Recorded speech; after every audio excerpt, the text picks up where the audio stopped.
There's been an outbreak of common sense on the carbon tax. In fact, Nova Scotia Liberals, NDPers, and Conservatives passed a unanimous motion in their legislature this week calling on their federal MPs to vote against the Prime Minister's 23% carbon tax hike. No wonder. The cost of the carbon tax to the average Nova Scotia family will be $1,605 according to the Parliamentary Budget Officer. $1,605. How much will be the rebate for the average family? Mr. Speaker, the federal price on pollution is a backstop.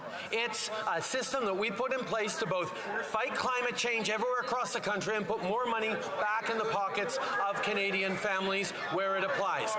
Every single province had and continues to have the option to replace the federal price on pollution with their own program as long as it is as rigorous and stringent as the federal price on pollution. As long as they have a plan to fight climate change, they can do what they want as long as it's strong enough. That's the options the provinces have. So they can take that option. We're going to keep putting. That's demonstrably false because Nova Scotia actually has a climate change plan, which he rejected and overrode with a federal carbon tax that is opposed by New Democrats, Liberals, and Conservatives unanimously in the province's legislature. But you notice he wouldn't answer my question. He's been bragging about these rebates. But then when we talk about the cost, all of a sudden he forgets the rebates. So I'm going to give him a second chance. In the province of Nova Scotia, the cost to the average family will be $1,500. $1,500. $1,500 per Nova Scotia family. How much is the rebate? Speaker, that is simply not true. The reality is, for 8 out of 10 families right across the country in backstop provinces, families do better off with the Canada carbon rebate than they do with the extra costs of the price on pollution. This is a plan to fight climate change, but it's also a plan to put more money in the pockets of families from coast to coast to coast. Now, the Conservative leader doesn't care about fighting against climate change, and he doesn't care about affordability either, because he would rip up the rebate checks and he would do less on fighting climate change. We're going to keep delivering for Canadians. Still won't answer the question.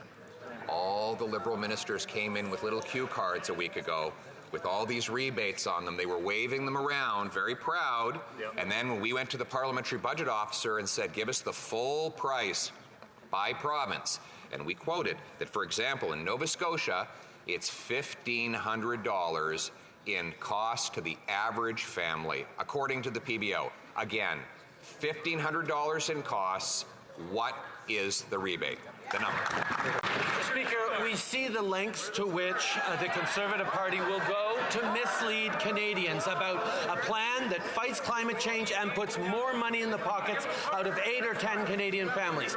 The Parliamentary Budget Officer himself admitted and said that you cannot take his words out of context because he did not calculate the costs of inaction on fighting climate change. He did not calculate the competitive advantages of the innovation and the solutions and the economic growth that comes with putting a price on pollution. The Conservative Party are not telling the full story.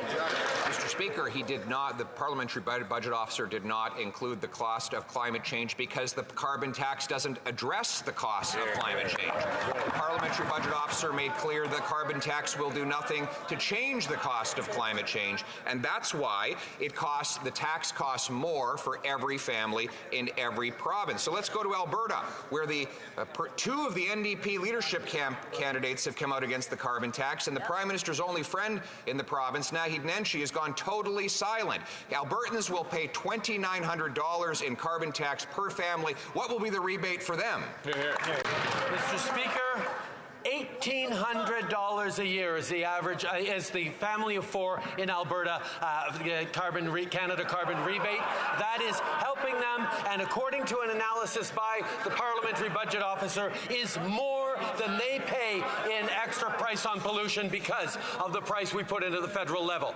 The price on pollution puts more money in the pockets out of 8 of 10 Canadian families and fights climate change while building a stronger, more competitive future. The Conservatives have no plan to fight climate change and no plan to help Canadians with rebate checks. All right, he found his cue card, and he finally talked about the rebate. So he says the average family in Alberta will get $1,800, while they pay $2,943. In other words, next year alone, after this forthcoming hike, the average Alberta family will pay $1,100 more in carbon taxes than he gives back in his phony checks. Will the Prime Minister tell us if he understands that $2,900 is bigger than $1,800? Mr. Speaker, how about a different stat?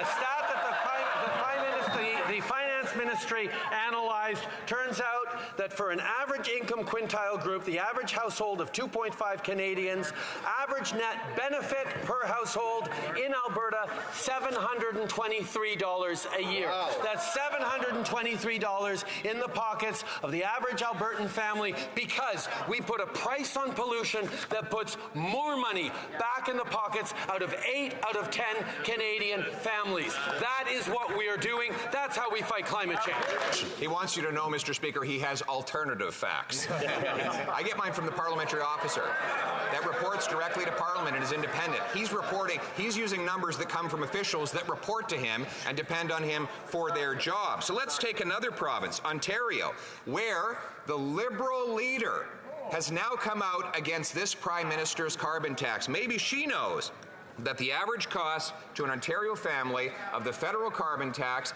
is $1,674 for this coming year. How much is the rebate in Ontario?